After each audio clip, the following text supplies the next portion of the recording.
हो सकते हैं कि फैसले में भी कमी कोताही हो, इंसान है, निस्यान से है, तो लिहाजा हर तालिब इल्म सोचे कि मेरी भी अव्वल कम पोजीशन में से कोई ना कोई पोजीशन है। दूसरी बात मैं वफाक एजुकेशन सिस्टम के निगरान मौलाना खुर्शीद साहब और इनके जो दीगर जिम्मेदारान हैं उन तक मैं आवाज़ पहुँचाना चाहूँगा कि मैं ये समझता हूँ कि ये जो पहले लोगों के नज़रिया था कि स्कूल, कॉलेज, यूनिवर्सिटी, ये जो तालीम है, ये जो फनून है, उनको सब कुछ आता है, इन मदारिस के तलबा को बस कुरान और हदीस के अलावा कुछ नहीं आता। हालांकि सबसे बड़ी नियामत यकीनन कुरान और हदीस ही है। उसके मुकाबले में जितने भी फनून हैं, जितने भी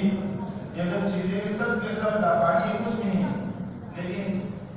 इन लोगों के बाकी अजहान के मुताबिक ये वफाक एजुकेशन सिस्टम लाकर इन्होंने साबित कर दिया कि अब इंशाअल्लाह ताला जो मैं देख रहा हूँ कि 15-20 साल